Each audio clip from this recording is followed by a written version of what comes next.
Today we're going to talk about imposter syndrome and what is it and what can we actually do about it. Imposter syndrome, first of all, is something that you likely see in posts. Coaches talk about webinars around it, coaching programs around it, how to get over imposter syndrome, how to deal with it as if it's an illness that you somehow caught along the way, and now you need to find a remedy to get rid of it. So let's first take a look at what exactly imposter syndrome is so that we have an idea of how to look at what is behind it or what could be driving it.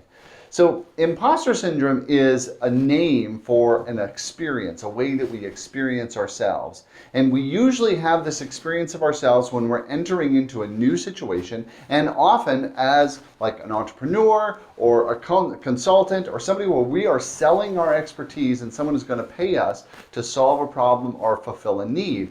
And the experience of ourselves that arises is that we experience feeling insecure, feeling unsure about ourselves if we can fulfill on it, or feeling determined that we can fulfill on it, while at the same time in the back of our minds there is a belief that if the people that are hiring us or are on our team learn that we're not as confident as we feel, or we're not feeling secure and confident about solving this problem, that we're going to be in trouble, that it could ruin everything, that we could lose the contract, we could lose the money, and catastrophic thinking of various degrees can ensue from there. So it triggers that catastrophic thinking from this sense of insecurity that arises.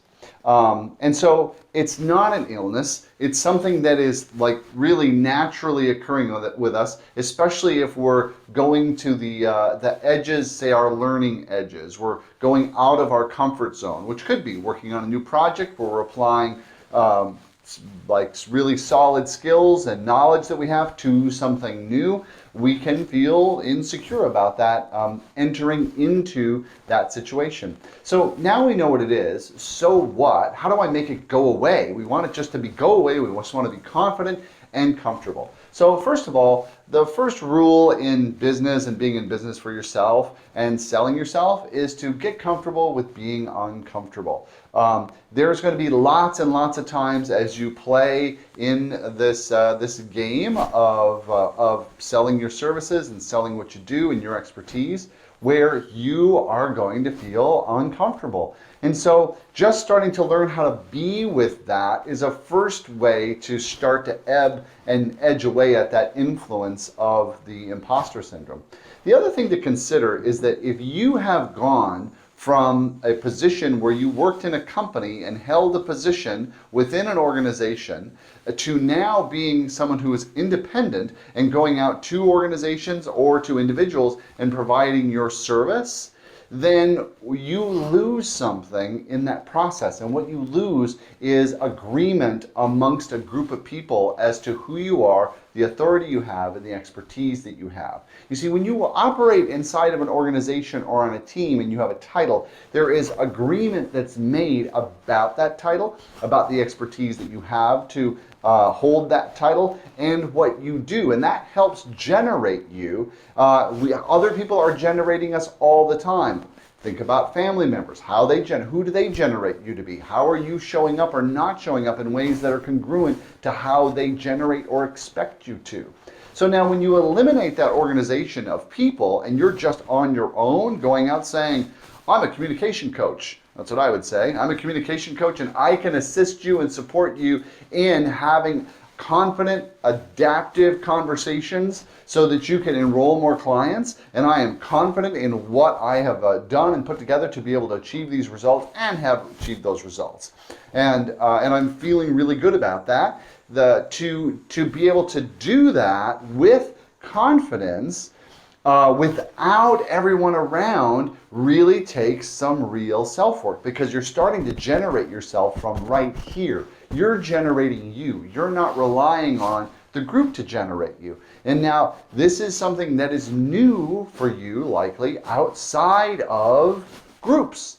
Okay, because you have to generate yourself into the groups and generate that agreement amongst the groups that you have that experience. Okay.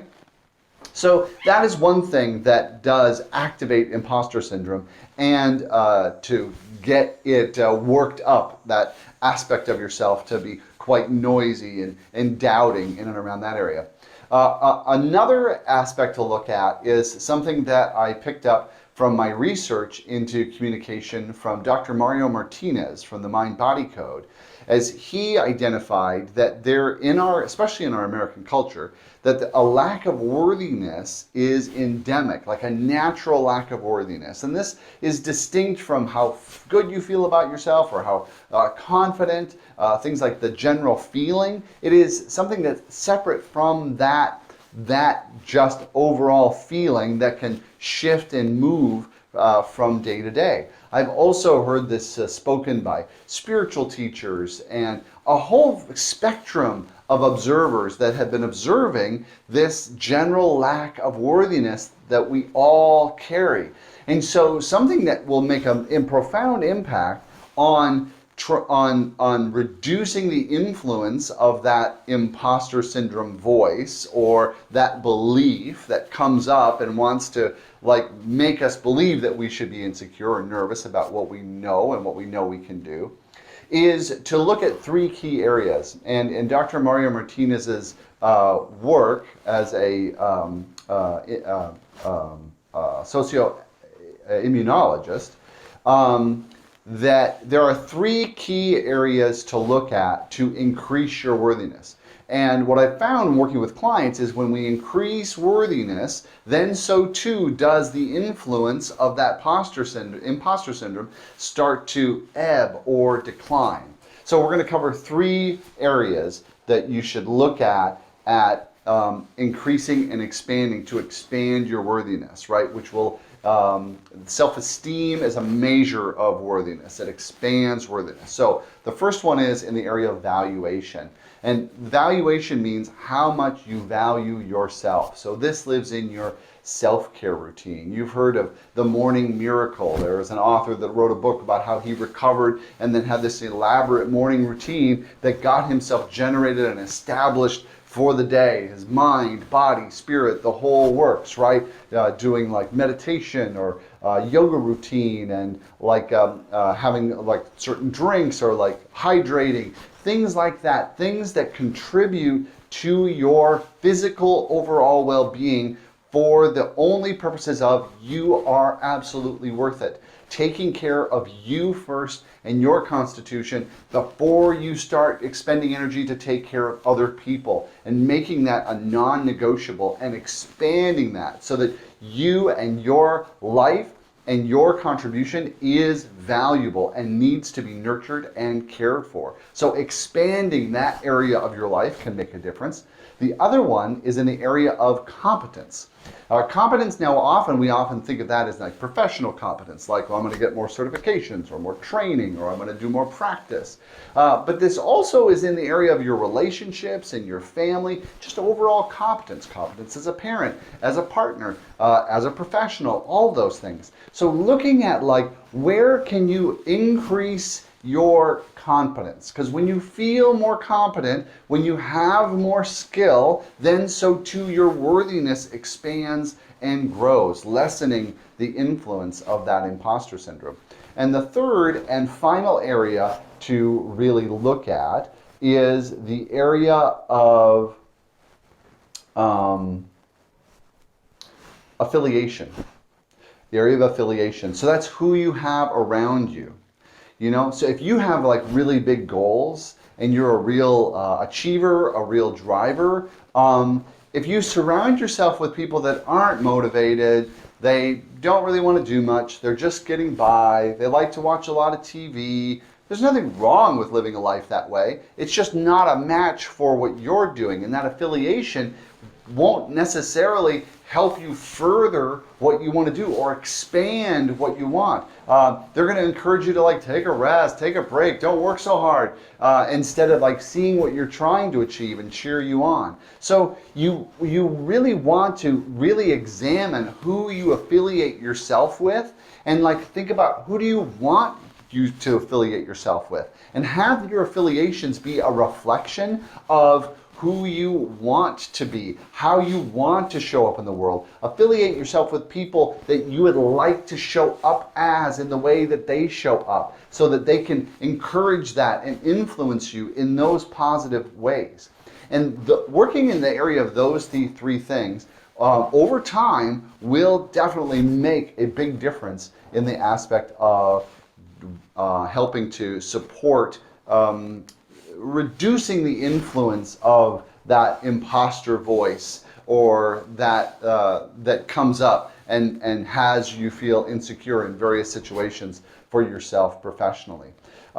There is another way as well that can accelerate all of this. These things are good, but they work rather slowly over time. And one thing that can really accelerate it is using a new modality called Psych-K. This is something I recently discovered, used it myself. The results have been quite profound for myself, and then started working with my clients in using this Psych-K modality. And they have been getting tremendous results in accelerating, making changes in areas of their life that they really want to improve and change. This was something that was developed by Dr. Bruce Lipton, and it essentially allows us to install a new belief into our subconscious. And why that's important is that our subconscious is essentially our reality making machine. Neuroscience has proven that our realities are generated from the inside out, not from the outside in. We're not like perceiving reality and then understanding that's what it is. It's actually projected out and then comes back. So if you think of our conscious mind as what interprets the reality, and the subconscious projects it on the projects that reality, and then we react to it over here with our conscious mind. And it's our beliefs that we formed mostly in childhood about the world and how the world works that informs the generation of that reality. And so there likely may be a lot of beliefs in there that really aren't serving you and aren't supportive. And Psych-K allows you to insert actually a new belief without the repetition of affirmations and things in a very slow, arduous process is what used to be available before.